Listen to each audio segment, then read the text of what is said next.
Another reading live from Building with Dust and Ashes by Kay Rose. Learning about nationwide and Pennsylvania Dutch-speaking Mennonites. True crime. Remember while listening to this story to be aware of your mental health and to seek assistance if you become activated.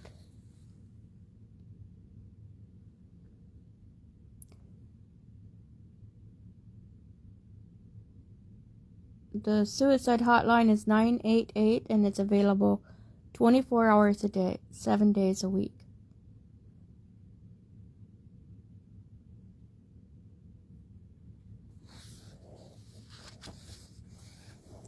Page 46. March 2020. 2 years and 9 months prior to Jake's sentencing. There was a phone call. A caring, yet troubled heart was on the other end of the line. This is what ended my life as I knew it. I was 18 years old. It was a spring night.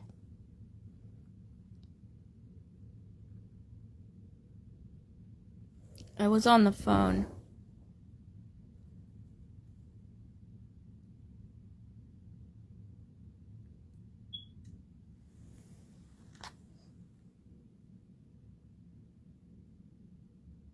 I was on the phone with a troubled friend.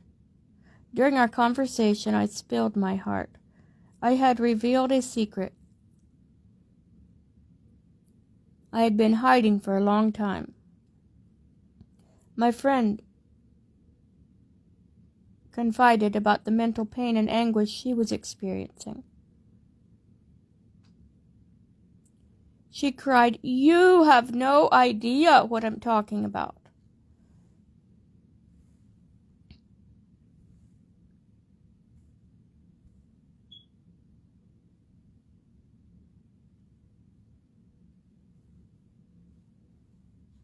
"But I do," I whispered.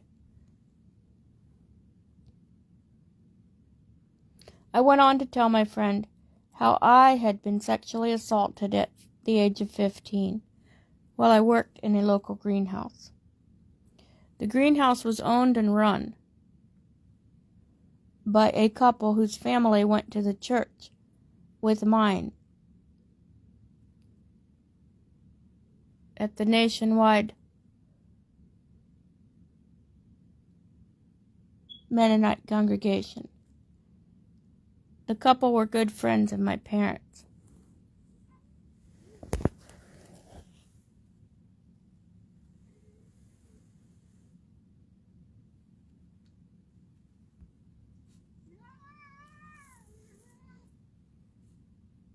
I didn't realize that I was opening up the floodgates.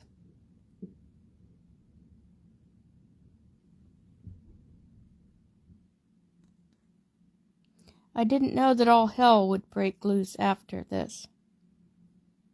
All that I thought about was that I was helping a friend in need. She encouraged me to talk to another trustworthy friend and share my story.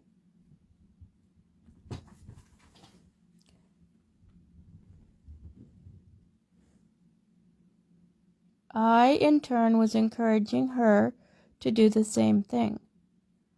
I decided that I would take the first step to help to make her feel more comfortable. I was hoping she'd follow in my footsteps.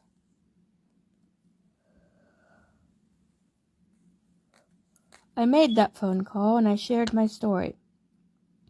It was a story of an assault that had happened 2 years prior.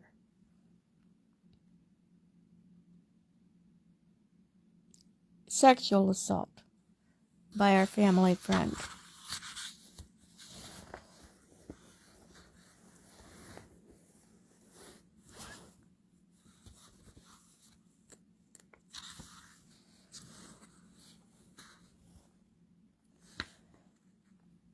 Despite my request not to go that route, law enforcement was notified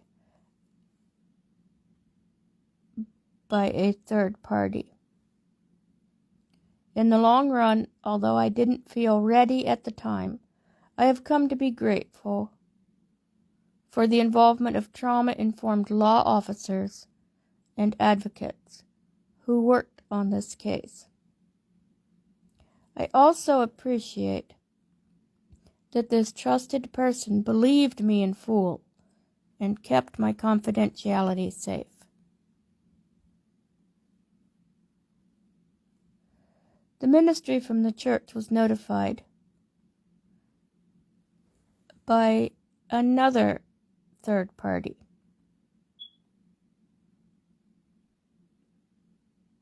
During this time, this made the following experiences all the more traumatic for my healing.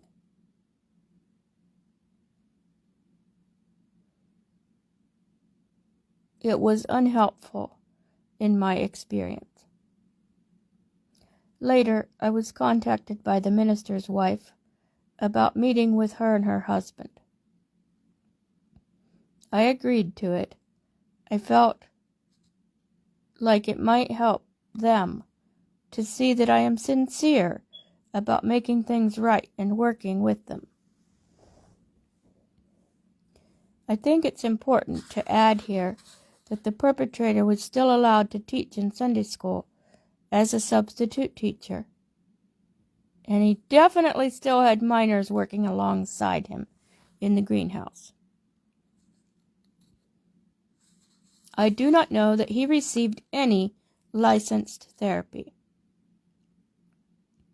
I would highly doubt it, because we weren't allowed to seek quote-unquote outside worldly counseling, nor any legal services while in that church. When you are a friend of a sexual assault survivor who discloses to you, please know your state's laws and protect a survivor's right to privacy when they are a legal adult. Get yourself a licensed counselor to ask these questions of when you are uncertain. You can check for local agencies such as domestic violence services. I have listed some for Wisconsin in the back pages of this book. You can also call your local law enforcement department and ask for a referral to the victim services in the courthouse.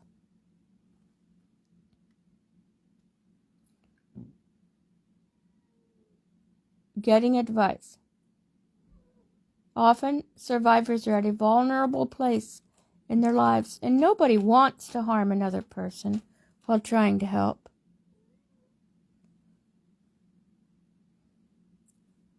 Reporting the assault to our preachers was harmful to me as a survivor. Instead of me being protected and having trauma-trained therapy offered to me, I was repeatedly wounded and cast away from support and resources for my personal recovery, healing, and hope. As I expected, when the church found out about it, everything turned to chaos. My fears of all hell breaking loose have been well warranted. I don't remember the exact date when a deputy with the Marathon County Police Department interviewed me. A Mennonite woman from a different church went along. It was scary, yet also a relief to me to put this into the hands of someone who could take care of it. I don't know how I knew that I could request a female officer, but I did, and that helped me to be more at ease for the interview. I am so glad that I did. After I met with Deputy Megan, I also had a meeting with the minister of Athens Mennonite Church.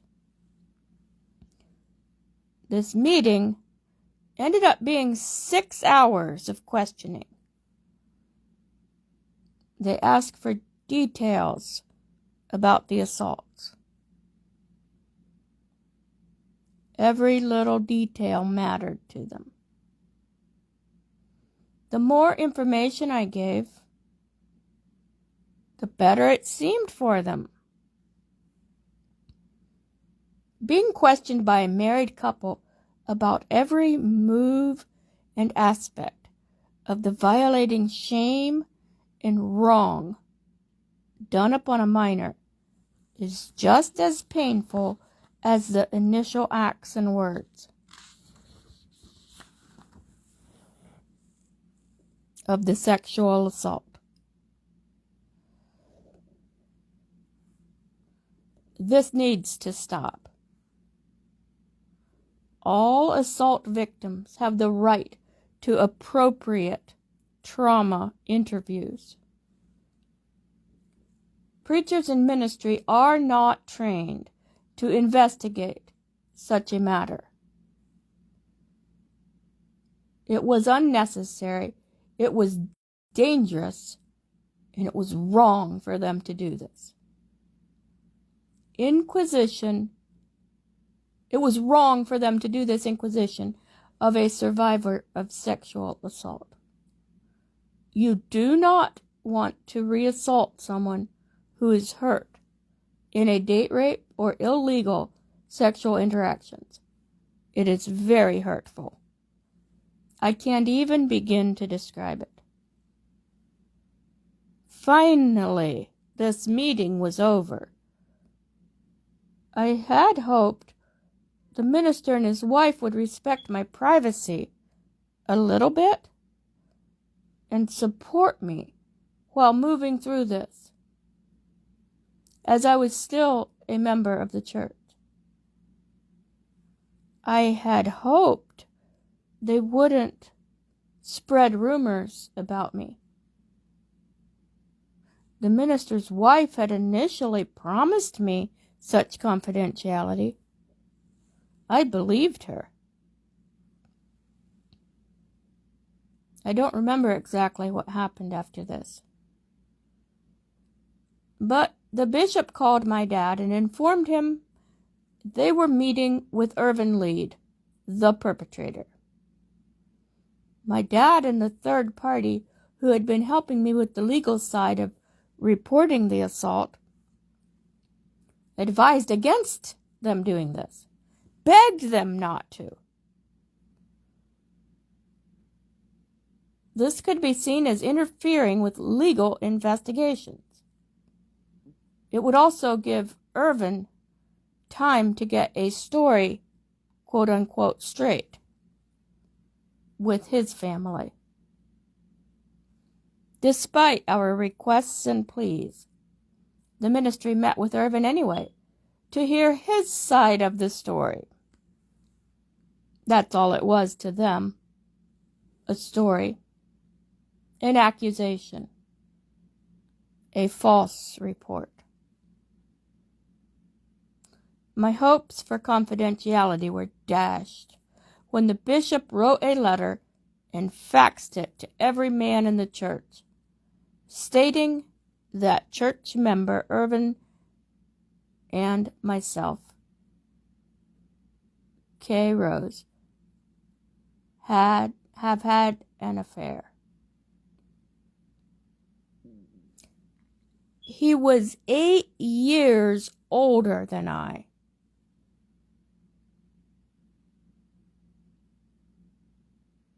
I was broken. I couldn't believe it was me they were writing about.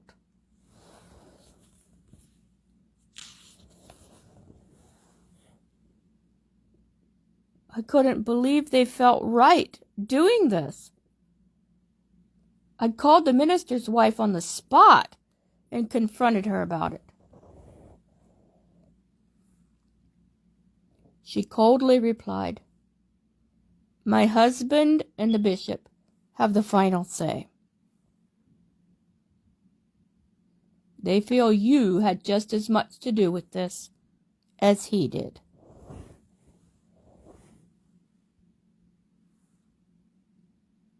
You'll be receiving the same punishment as him. "But you promised me," I reminded her. I was devastated. The minister's wife hadn't kept her word. After our phone conversation, my dad received a phone call saying, "Kay is calling the minister's wife a liar."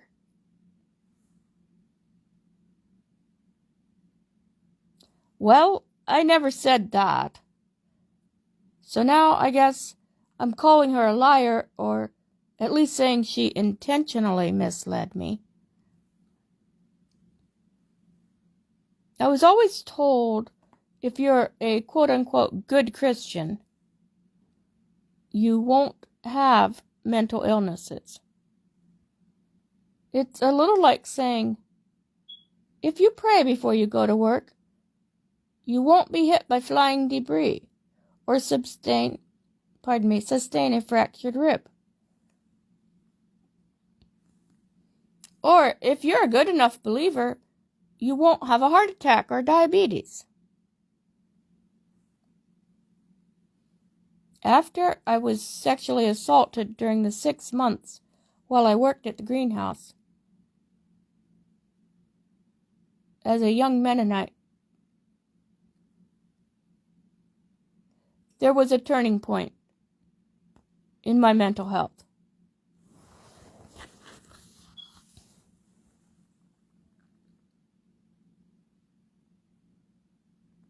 I struggled with depression. I began to have suicidal ideation. I didn't get real help for it for several more additional years.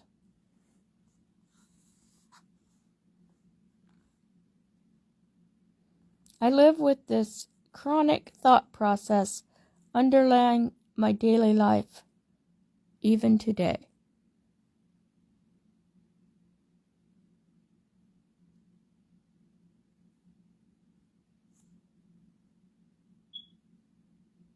Why do I call it getting real help? I don't think you can say having a minister's meeting and praying with a person is quite real help. They don't know how to help.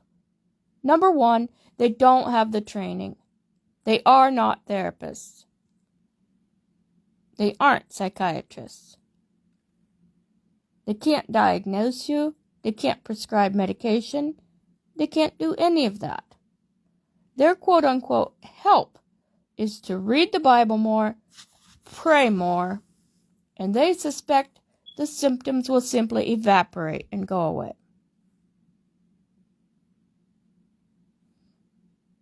You might ask me, what kind of education do these ministers have? An 8th grade education. They know how to read and they know how to write English. They do some math. Do they have any kind of health or science or psychology classes? What qualifies them to provide support for trauma survivors? No. They simply feel that they were ordained by the church. God called them through the lot to serve the church. This qualifies them to hand out advice to anyone on any given topic, no matter if they are qualified or not.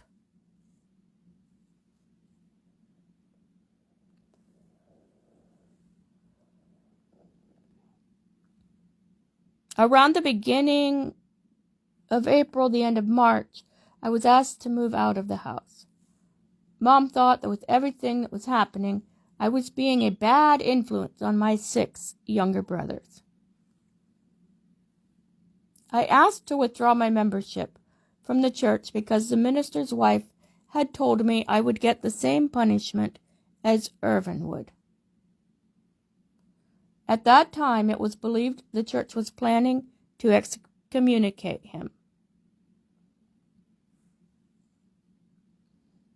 I knew it would be almost impossible to find any Mennonite church willing to take me in as a member if I were excommunicated.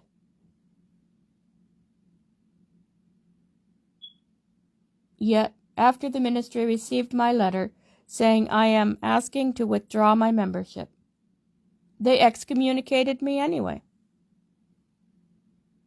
Excommunication is far worse than getting fired from a job that keeps the bills paid and keeps food on the table.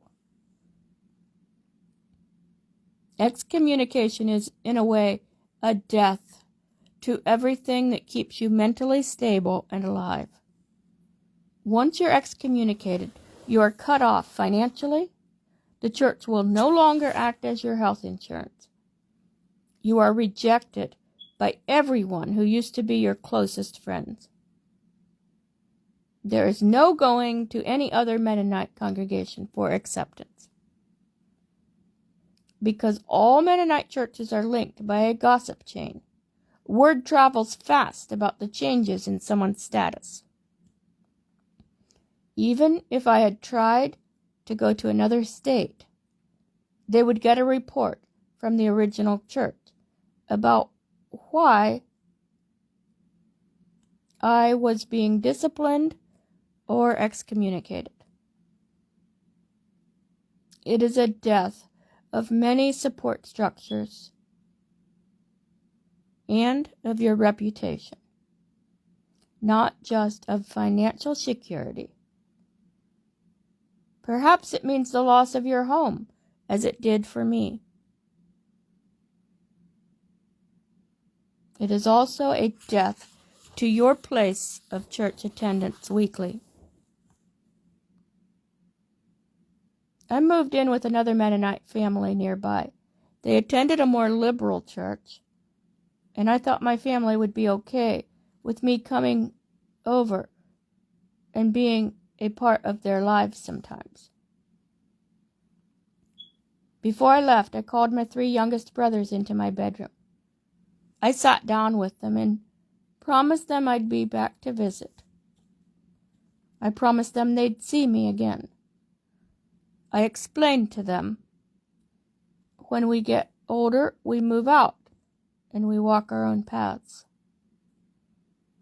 I didn't want them to think I'd abandoned them.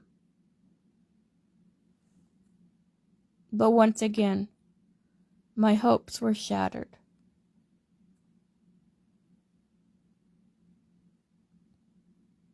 I was no longer a part of our family.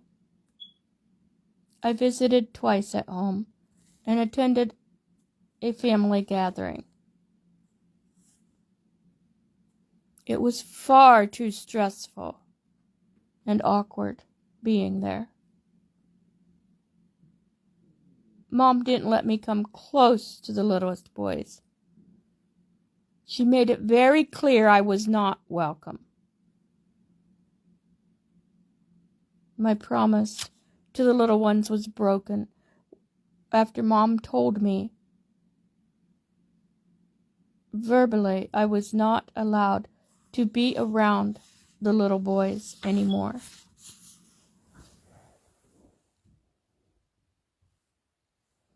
July 2020. I flew to Pennsylvania to visit a friend I had first met online, since I had gotten Facebook when I left. She had been the president of a nonprofit organization that supports victims in the courtroom. It was the first time I had flown alone. I was nervous about meeting this lady and anxious about being all by myself. I was also happy to get out of Wisconsin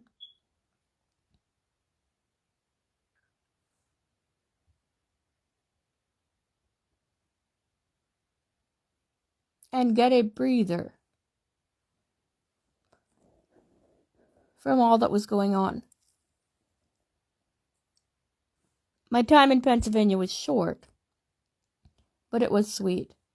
I met a lovely lady, I'll call her Rachel, her husband, and their young son.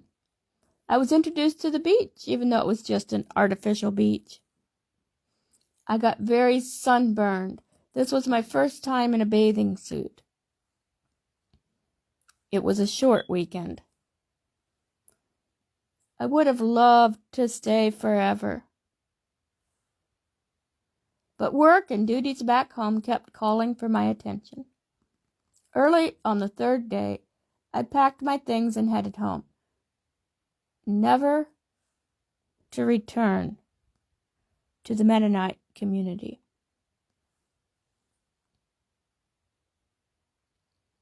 At the time of leaving my home state 2 days prior, I had planned to go back to the Mennonite family I'd been staying with at the time I left. While in Pennsylvania, those plans changed. Sitting on the couch talking to Rachel's older son, I realized I never could go back. It was a scary realization, but also a sensible one. I made other arrangements with the help of Rachel. A co-worker picked me up at the airport. He took me to pick up my car at a friend's house. My then Mennonite friend would later leave the Mennonites as well. Next, I went to a former neighbor's daughter. I explained my situation to her, and she arranged for me to stay with her mom. This was a big change for me, and scary. I struggled with knowing exactly what I wanted to change. I started slowly. I tried on a skirt and blouse and covered my hair with a white handkerchief. I put my mesh covering in the closet, but never touched it again, other than to throw it away when I downsized to move. Later on, I took off the white handkerchief and let my hair hang loose. I struggled with how this felt for a while, but finally, after much prayer and studying the Bible, I realized my heart is more important than my outward appearances. I didn't touch jeans until my ex-husband Jacob brought me some and requested I wear them.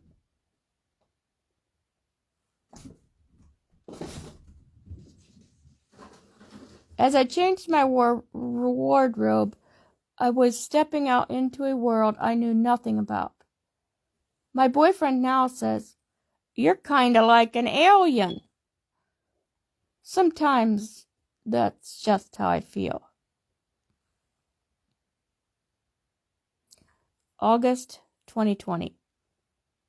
I was alone. So very alone. I was used to being surrounded by family and friends continually. Now I had no one. I was scared. I had no idea what to do or how to start a new life. I worked 2 full-time jobs with an hour's drive between them. I was experimenting with social media accounts, unaware of the dangers out there. I made no effort to protect myself from anything.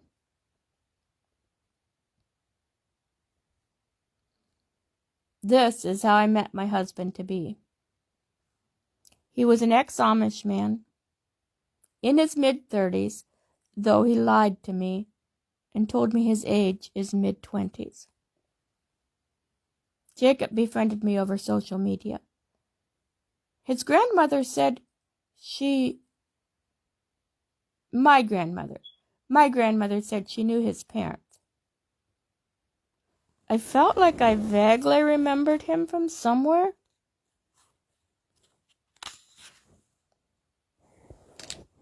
He still had strong ties to his family in his Amish past life. He met with his parents frequently. This seemed safer to me. I was more comfortable with his friends because of this. We always spoke the Pennsylvania Dutch language together. This was a bonding factor also.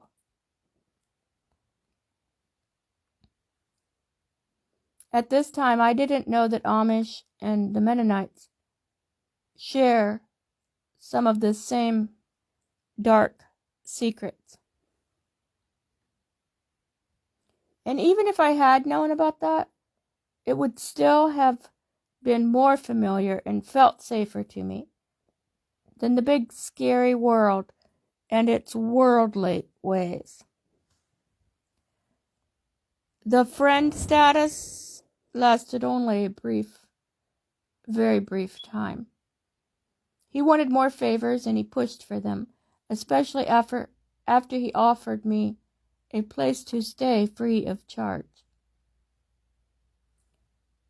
His home was halfway closer to my better paying job, so I went along with his request. He was also a man. I had been taught never to say no to a man. So I wasn't sure how to tell him that I wasn't 100% comfortable with his requests. Despite my uneasiness with everything that was going on, I felt we should get married. I thought that would be the only way to make things okay in God's eyes. I had grown up in a community where we were taught that sex outside of marriage is wrong. Keeping a union pure until after the wedding often fell heavily on the woman's shoulders. I didn't know or understand that rape is not a woman's fault. It is not my fault. Nor did I understand that that is what was happening here. I just wanted to be clean in God's eyes. I wanted to do what was right. I thought in this instance that meant getting married.